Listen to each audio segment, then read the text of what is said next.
میری اور آپ کی طاقت کس چیز میں ہے؟ میری اور آپ کی طاقت ایمان میں ہے۔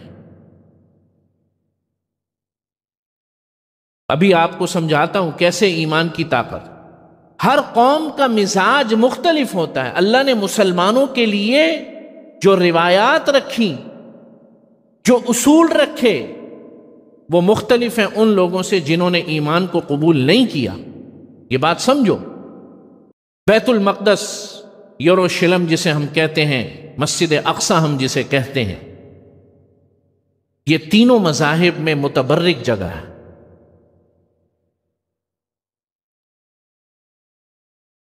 نبی کریم صلی اللہ علیہ وسلم کے دور مبارک میں بازنطینی امپائر پر یہاں ان کا قبضہ تھا، یروشلم، شام۔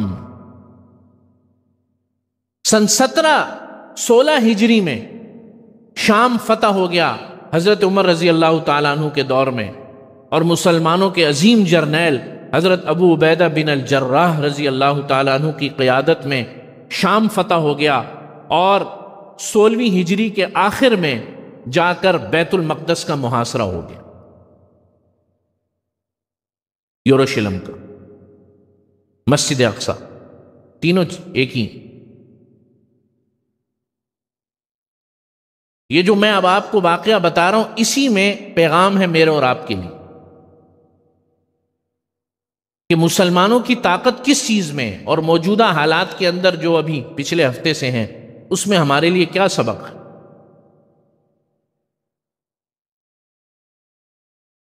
شہر کا، بیت المقدس کا جو گورنر تھا، جو حاکم تھا رومن امپائر کی طرف سے، بیزنٹائن امپائر کی طرف سے، اس نے کہا کہ ہم تم لوگوں سے بات نہیں کریں گے، ہم مسلمانوں کے خلیفہ سے بات کریں گے۔ حضرت ابو عبیدہ بن الجراح نے کہا معاملہ نازک ہے، یہ بہت اہم ترین جگہ ہے، چنانچہ مناسب ہے کہ حضرت عمر رضی اللہ تعالیٰ عنہ کو مدینے سے بلایا جائے۔ چنانچہ پیغام بھیجا، حضرت عمر رضی اللہ تعالیٰ عنہ تنے تنہا اکیلے، بغیر کسی لاؤ لشکر کے اور فوج کے، اپنے ساتھ ایک شخص کو لے کر نکلے۔ شام کی سرحد پر جب پہنچے تو مسلمان فوجی دستے وصول کرنے حضرت عمر کو آئے۔ حضرت عمر رضی اللہ تعالیٰ عنہ کے کپڑوں میں 14 پیوند لگے ہوئے تھے۔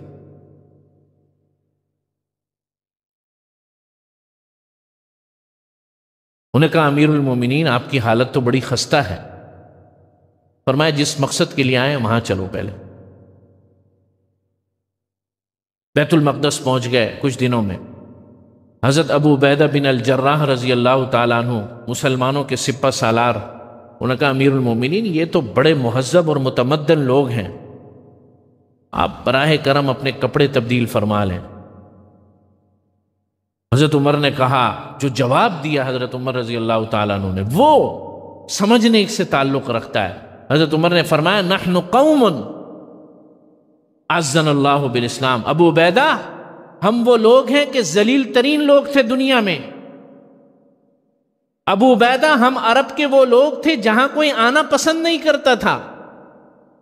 2 امپائر تھی، رومن امپائر اور پرشین امپائر، دونوں نے یہ علاقہ چھوڑا ہوا تھا کہ یہاں جا کر کیا کریں گے، بے آب و گیا جگہ پر، ریگستانوں میں، نہ کوئی دنیا کا فائدہ نہ کوئی دین کا فائدہ ان کے لحاظ سے۔ ادھر جا کے کرنا کیا ہے ریگستان میں؟ نہ کوئی زراعت ہوتی ہے، نہ کوئی جناب کوئی سمندر ہے، نہ کوئی مالی وسائل ہے، نہ کوئی تجارت ہے، نہ کوئی کاروبار ہے، نہ کوئی تہذیب ہے، نہ کوئی تمدن ہے، کچھ بھی تو نہیں ہے۔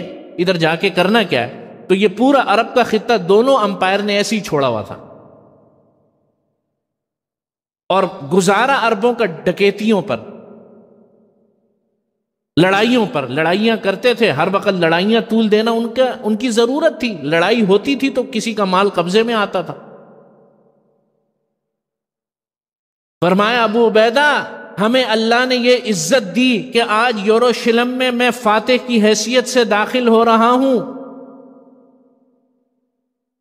تاریخ انسانیت کا ایک بہت بڑا واقعہ ہے کہ مسلمانوں کا خلیفہ چابیاں وصول کرنے کے لیے بیت المقدس میں اور یروشلم میں داخل ہو رہا ہے، یہ عزت ہمیں کپڑوں سے نہیں ملی تھی، یہ عزت تو محمد الرسول اللہ کے کلمے سے ملی تھی۔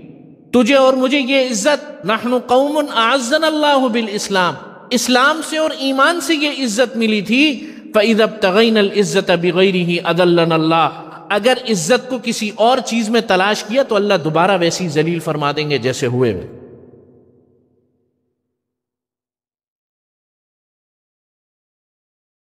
تو یہ ایمان ہے۔ مسلمان قوم جب تک حقیقت ایمان کو نہیں سمجھے گی، یہ ایمان کتنی بڑی دولت ہے، آج اس ایمان کو پس پش ڈالا، ہر چیز آگے ہے، کاروبار آگے ہے، مالی مفادات آگے ہیں، دنیاوی مفادات آگے ہیں، جائز حد تک ہونے بھی چاہیے، لیکن سب سے پس پشت، سب سے آخر میں ایمان ہے۔ اس ایمان کی حقیقت کو جب ہم بھولیں تو آج ہم کیا ہیں؟ ذلیل۔